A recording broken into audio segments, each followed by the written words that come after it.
Hello, hello! Welcome back to Loki's Librarian. If you are new here, welcome. I am your librarian, Katrina, and on Sundays I do a thing called Books and Booze, where I review a book and mix up a cocktail. This month we've been looking at the Indian side of the history of the Wild West, and since it's the last Sunday of the month, meaning it's time to look at another religion, this week's book is One Nation Under God, The Triumph of the Native American Church, compiled and edited by Huston Smith and Reuben Snake. The accompanying cocktail is a peyote cocktail, and although no peyote is used in the making of it for reasons which I will get to in the review. Peyote is, well, it's a small cactus that's native to northern Mexico, southern Texas, but for the cocktail, it is 1.5 ounces of mezcal liquor. Again, no actual mescaline is used in this. 1 ounce of cactus juice, 1/2 ounce of lime juice, 1/2 ounce of agave syrup, and 2 dashes of orange bitters. You can garnish it with a lime wheel and cactus leaf. Salt room for the glass. I prepped the glass ahead of time. I didn't get any cactus leaves because I didn't want to buy a jar of cactus leaves for a single cactus leaf. But I will garnish it with a lime wedge.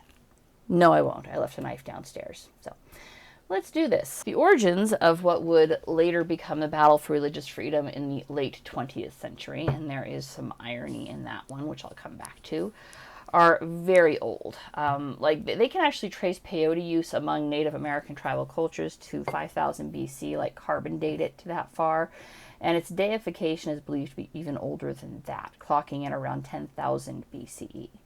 So it's very old. All right, this is not like shortly after they legalized marijuana in Colorado, somebody in Colorado created the Church of Marijuana or Pot or something like that. I'll see if I can find it. And good luck to them, but their battle for religious freedom is going to be, I'm not going to have enough mezcal for this. I don't have enough mezcal for this. Well, you know what?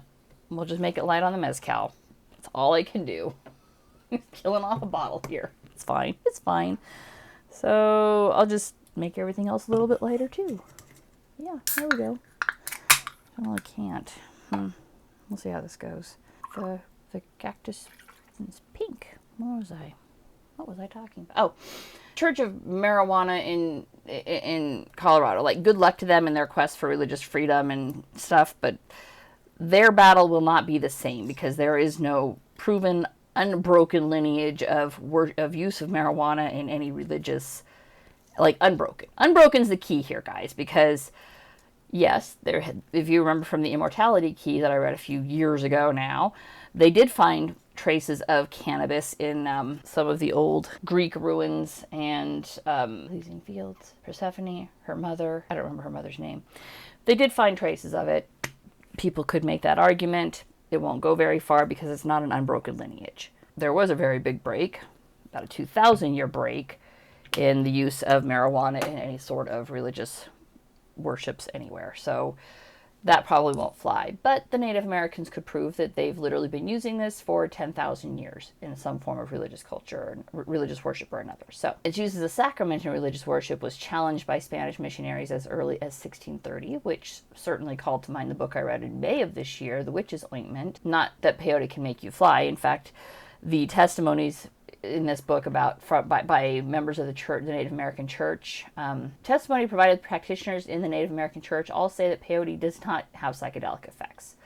You're not going to go on a trip with peyote. You're not flying. You're not going to think you're flying.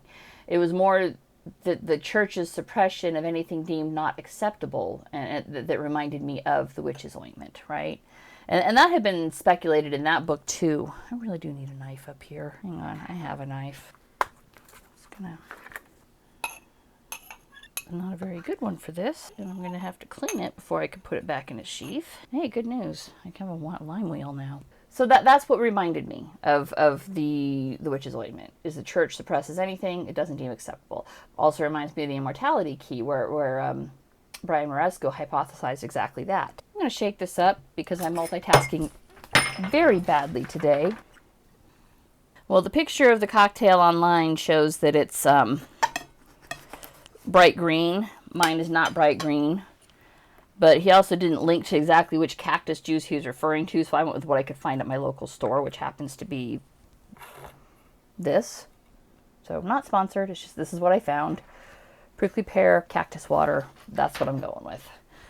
But, you know, there might be something out there that would make it green other than food coloring, and so anyways, this is what I got. All right, let's see if I can focus now, and since I'm only doing one thing now. Now, peyote is indigenous, as I said a little bit ago, to northern Mexico, southern Texas, particularly the Chihuahuan Desert. Should not be a surprise that its known use as far as Europeans were concerned started with the Aztecs and the Huichols. I'm going to mispronounce things. The Huichols shared it with the Apache, who in turn would share it with the Kiowa and the Comanche. So the Comanche are why it became a sacrament in what would become the Native American Church, right? And it's actually quite fitting that I started this month with Quanah Parker and the Empire of the Summer Moon, and we're ending with Quanah Parker, who helped spread peyote as a sacrament to members of the Delaware, Caddo, Cheyenne, Arapaho, Ponca, Oto, or it might be Oto, Pawnee, and Osage tribes for sure. Other tribes, which were not specifically mentioned in this book, most likely got it from him, because started with him, spread out to the other reservations and everywhere, and it became a central church, which incorporated aspects of traditional Native American culture, like the use of the earth and lining up your teepee with the rising sun, and peyote, these traditional elements of tribal culture with certain teachings from Christian churches, Christianity. So it's not necessarily an inharmonious meshing of these faiths, but it is an all new faith. It's the fact that peyote and anything that is, new is absolutely terrifying to people in power. It is what led to the conflict in the late 20th century. So how so? Well, in a solid, overbearing fashion, as other missionaries on the reservations became aware of the use of peyote, they tried to smother it. But the tribes fought back, and they actually consistently won. No doubt helped by a turning tide in public relations post-Wounded Knee. The granting of citizenship in 1924 helped. Solid helping of white guilt, which, to be fair, Congress had plenty of reason to be feeling guilty given how heavy-handed their policies towards the tribes had always been. But the tribes kept winning, all right? Like, all through the 20th centuries, somebody would get arrested for using peyote, they'd go to court, and the court would say, yep, nope, religious freedom, boom, out. And that was the end of it, all right? Then came Public Law 91-513, better known as the Comprehensive Drug Abuse Prevention and Control Act of 1970. This is the one that allowed the president to create the Drug Enforcement Agency, that cadre of unelected bureaucrats who are going to tell us all what is and is not illegal for us to be ingesting. Because none of us are adults, we all need Big Daddy government telling us what we can and cannot do. Not bad. I was definitely light on the alcohol, but, I ran out of Mezcal. What do you want me to do? I was half ounce short of Mezcal. It's a good flavor. I don't know that I needed the salt rim. They said it was good, but it's very, very salty. Whoa. Wipe a little of that salt rim away. I had to clean my office today anyways. Having now gotten my digs in at the DEA, I'm going to say this. They did something quite surprising. Even though they listed peyote as a Schedule 1 narcotic, meaning it has no known medical uses and a heavy chance of addiction, which is heavily debunked in this book, both of those statements, all right? They point out some medicinal uses and that it actually helps people combat addiction, specifically to alcohol, which, we all know that keeping people drunk and disorderly means you can jail them. And so, why wouldn't we want more people drunk and disorderly so we can keep them under the thumb of the government? Boy, there's a lot I could rant on this one. I'm going to try and focus this back in. Focus. For all of that, the DEA left it open as a sacrament for members of the Native American Church. So the members of the church were allowed to partake of their sacrament. And they actually specifically detailed that in their Schedule 1 originally, at least as far as my understanding from this book is. Very specifically, it's subsection 21 CFR 1307.31 specifies the listing of peyote as a controlled substance in Schedule 1 does not apply to the non-drug use of peyote in bona fide religious ceremonies of the Native American Church, and members of the Native American Church so using peyote are exempt from registration. They did allow for that, all right, very specifically. The law then clarifies any person who manufactures peyote or distributes peyote to the Native American Church, however, is required to obtain registration annually and to comply with all other requirements of law. So if you want to manufacture it for the church, you have to jump to the DEA legal loopholes to be able to do so. So if I wanted to grow peyote to sell to the church, I would have to register as a manufacturer of the peyote with the DEA, and then go, follow the legal loopholes, let them know when sales are taking place, whatever else is required there. I'm not sure why me or anybody would bother, since the members of the church can just grow it themselves, but, whatever. And that's where things stood for a few brief years, and I mean brief years. It was about 14 years after that. And in that 14 years, individual states started to quickly pass their own legislation outlawing various substances, including peyote. And here's where the 10th Amendment comes in, making the states complicit in government overreach. Because if the states had just left the DEA, the Drug Control Act and the DEA, to start up on their own, but not done anything to, on a state level, illegalize those things, the DEA could have focused on the big guys, the Freeway Ricky Rosses, the El Chapos, the Pablo Escobars, right? The heavy hitters, the ones doing the heavy dealing, the ones trafficking this stuff in. Local cops could have focused on real crime like murder, but, rape, things like that. But the state saw the way to concentrate even more power to themselves, and they took it. And while overreach continued to impact members of the Native American community and church, they were still winning until 1984. Now, in 1984, Alfred Leo Smith, who was a member of the Klamath Nation in Oregon and a member of the Native American Church, was fired from his job running a program for alcohol and drug treatment in Roseburg, Oregon, for having taken his sacrament. And that's very much how the conversation went. His boss asked if he went to church and if he took peyote, and he said, well, I took the sacrament. But the boss pushed and he said, well, it's a sacrament. So, yes, but it's sacrament, so I took the sacrament. And also fired was one of his co-workers who was not a member of the tribe, but was a member of the Native American Church. So apparently it's not a closed religion. You can join the church. I have no idea what the requirements are for that, but you could. The co-worker was fired immediately. Smith was told if he left his church, he could continue working. So isn't that a peach? Peach of an offer, right? You can keep working here, but you got to give up your God. He refused and was fired. Rightly so. He had been an alcoholic. He overcame it through Alcoholics Anonymous and his membership in the church. These two things helped him. So why would he give up one of the things that's helping him maintain his sobriety? Interestingly enough, neither Smith nor his coworker were seeking reinstatement. All right, they were like, fine, you have the right to fire us if we don't comply with your rules. All right, fair enough. They just wanted unemployment benefits while they continued to look for work. But the employer claimed they'd been fired for cause, and Oregon Unemployment Office agreed with them. Benefits were denied. So lawsuits commenced. 6 years later, they initially lost, then they won on appeal. Then the Oregon DA couldn't take that loss. He was like, no, this is bullshit. And so he took it to the Supreme Court. The Supreme Court sided with the DA. Said, yep, nope, you're right. There's no compelling reason for this guy to be, worshiping in his church and taking drugs, so screw that guy, basically. I'm paraphrasing badly. There was a lot that went into it. It was a badly written agreement, and incoming justices after the fact tried to reopen the case and were denied, basically. All that's covered in the book. But then something interesting happened. The American religious community banded together and petitioned Congress for redress of grievances, which, hey, guess what? That's exactly what Congress is there for. Redress your grievances with them. Don't take it to Facebook. Facebook didn't exist then, but that's not the point.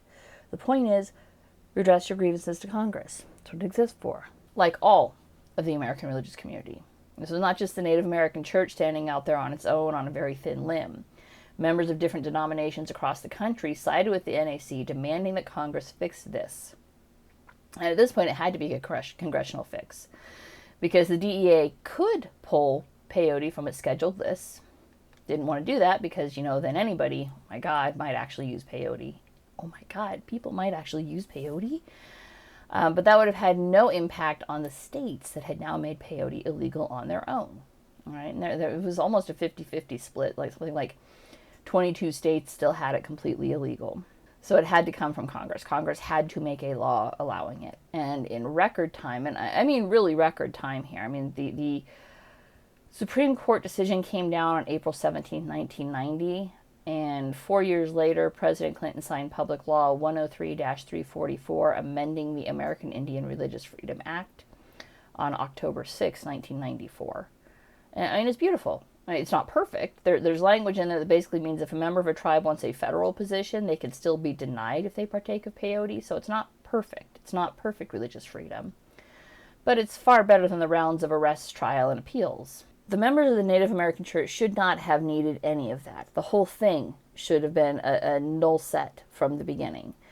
I mentioned that date earlier, the late 20th century. Well, why is that ironic? Well, the U.S. Constitution was signed into law on September 17, 1787.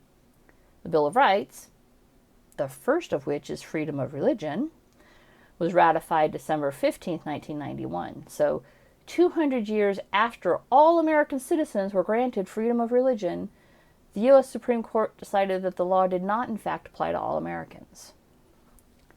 So it's ironic that, the late 20th century, we're still having battles for religious freedom in this country. Public Law 103-344 and the Drug Control Act of 1970 are why there is no actual peyote in this week's cocktail. Mostly the Drug Control Act. Like I said, I'm neither Native American nor a member of the Native American Church, so it would be illegal for me to partake of actual peyote. The cocktail is not bad. It's a little bland. It is a little bland. Maybe I should have sprung for the jar of Cactus in water and just dumped water from there. I don't know. Maybe I'll try that next time with, a full dosage of the Mezcal. More importantly than that, though, this book specified that alcohol and peyote don't really mesh, so putting actual peyote with alcohol, probably not a good choice. Not that it would necessarily be a negative effect. I don't think you would go into instant liver failure or anything. I don't know. You could. I'm not advocating to try it. But what's described in here is that peyote actually opens your mind so that you no longer want to drink. All right, that's described in detail by several voices in this book. And the book was quite interesting. I love a happy ending where the little guy wins, and this was undoubtedly a David versus Goliath tale.